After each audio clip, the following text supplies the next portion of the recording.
We tell ourselves all this crazy stuff and then wonder why we feel so crazy, when all we have to do is tell ourselves better stuff. My mum will kill me if I get my shoes dirty. My dad will kill me if I don't get all A's. My dad will go crazy if I come home with a bad report card, which is not true. But if you believe that, then you create a world of stress, all because of what you say to yourself and tell yourself. Yeah. But that's actually very good news, because since you say it, you can say something better. Whenever anyone does anything wrong, we go, what's wrong with you? We should say, what happened to you? What happened to you? Because most people do walk around going, something's wrong with me, I'm just majorly messed up. And you can't heal, because you can't heal what you can't understand. And so all the treating the symptom is like putting a Band-Aid on an infection. When you understand it, you can totally change your perception of what it is, because events actually don't affect you, but the meaning you attach to them does. But then you have to understand a bit more of psychology, because humans are hardwired to recreate what they know. We like what's familiar, even if it's very bad. If I've never had money and I win the lottery, I'm going to get rid of it. Or if I've never had love and you love me, I'm going to reject you because it's so unfamiliar. If I've had a dad who calls me an idiot and worthless, guess what kind of guy I like? That's it. Because when I meet them, I go, oh, I feel like I've known this guy my whole life. We just clicked. And they think, oh my God, it's because he's my dad. But I've been sleeping with him for 6 months. I don't know what to do with that now. Because we are wired to like what is familiar and to resist what's unfamiliar. And that's what kept us alive. When we lived in walled cities, we didn't go, I'm a bit bored with this group. I think I'll go outside the walled city and find another tribe, because they might have killed you. So we have this wiring that says, run towards what's familiar and run away from what's unfamiliar. But the very good news is you can make anything familiar. And the most important thing to make familiar is praising yourself. Get up in the morning and go, I'm a good person. I have a skill. I have a talent. I have something to offer the world. I'm here for a reason. You look in the mirror and go, oh, there you are. You're a good person. You've got a good heart. You know, the most important way to answer that question is this. What did you always want your dad to tell you, even if you never had a dad? If you had a dad, a good dad, what would he have said? What would your mum have said? What would a nice teacher have said to you? And it would be something like this. I'm proud of you. You're a good son. I'm so glad I'm your dad. How lucky I got to have you. And a teacher would say, you're such a smart kid. What a joy it is to teach you because you're smart. And we all want to hear the same stuff. I love you, I'm proud of you, you're interesting, you're a great company. Nobody needs to hear I'm the best dentist in Beverly Hills, because that doesn't work. It's emotions, and many of my clients, their mother might be dead, but they're still trying to get her to approve of them. Wow. Dad's living in another country, but they're still working to make him like them.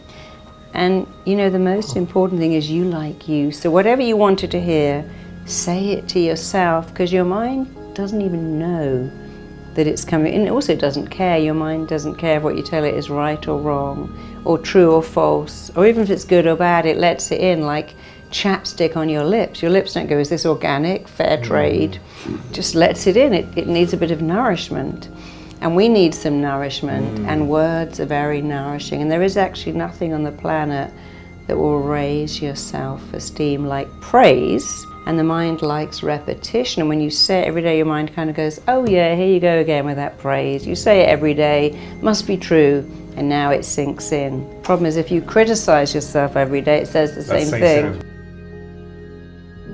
And the familiar, unfamiliar, if praise is unfamiliar, but criticism is familiar, and you say to someone like Robin Williams, oh my God, that last show was funny. He goes, didn't you notice? I've left out the best. I fluffed a word. It wasn't as good as the one before. So if you're not used to praise, you'll reject it. And if you're used to criticism, you'll add it in. Because we do what's familiar. So if we say to someone, I love your book, they go, oh, actually, it's not that good. The other one is much. I love your top. Oh, I got it in a car boot sale. It's 5 years. I've got a hole in it.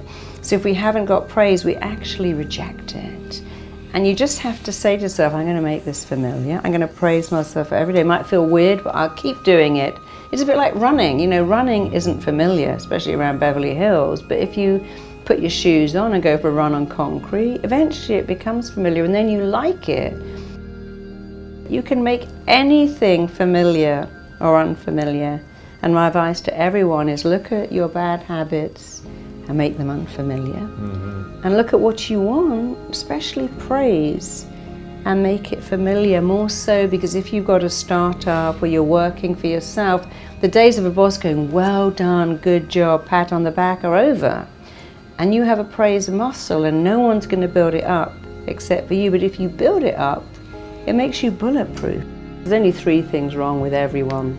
Everyone has got 3 things wrong. The number 1 is I'm not enough. The second one is I'm different, so I can't connect. And the third is I really want something like freedom from depression or success, but it's not available. But I'm not enough is the biggest. I mean, I've worked with hundreds of thousands of addicts. I've never found one ever that ever believed they're enough.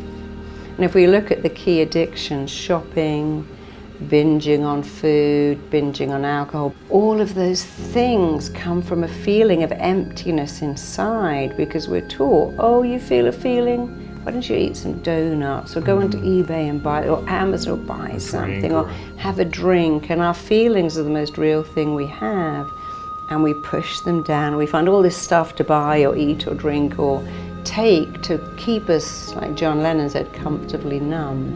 But then the feelings regroup and come back because they've always got a job to do. And I always say to my clients, look, you've got to feel the feeling until it no longer requires to be felt. You can't eat it or drink it or shop it away, but we're all taught that we can and should. So I'm not enough is the biggest problem I see. The mind's job is to tune into your thoughts and give you what it thinks you want. And it can only work that out by what you say. When you say, this 405 is killing me, I'm dying, my boss makes me want to kill myself. Your mind goes, you better not go back to that place called work. I think I should give you an ulcer. Feel the feeling until it no longer requires to be felt. You see, with a feeling, it's the most real thing you have. A feeling is like a little kid in a class going, notice me, I'm over here. And if you don't, they get more and more out of control. And so when you don't acknowledge your feelings, they regroup and they regroup until they become outrage, rage coming out. And then suddenly they go a bit crazy in the car park of a store or the line of a store because the mind says, I've got all this rage, wants to come out. Someone just cut into the line, take it out on them. And it's so ineffective because I have something I call AAA, which is be aware of your feeling. Most people have no idea what they feel. They go, I shouldn't feel jealous. I shouldn't feel envious. I shouldn't be furious with this kid who's keeping me up all night. So they're not aware of it. They certainly can't accept it and they never get to articulate it. But if you can say, you know, my wife's a good person, but actually I'm furious with what she's doing. It really hurts my feelings. That's why group therapy in places like AA, the good thing is you get to say, sometimes I could quite cheerfully hurt my wife. I'm not going to, but I feel like it. Oh yeah, I feel like that too. Because when you can express your feeling, it goes away. Feelings are like gas. They're in or they're out, and they hurt much more when you keep them in. And you want to let them out. Maybe gas, I mean, obviously right in the middle of a meeting, but when you keep stuff in, it causes you pain. And all psychiatrists will tell you, and if you want to be sorted out, here's something you must do. Express your hurt as close to the event that hurt you happening as possible. You can't get any resolution after 10 years or 20 years. But when you can say to your friend, look, I love you, you're my friend, but it really hurt me when you didn't even turn up to my wedding and I still had to pay for all of that and you didn't call and it hurt me. I still loved you, but you hurt my feelings. Then it's gone. But when you keep it in, you can't get resolution.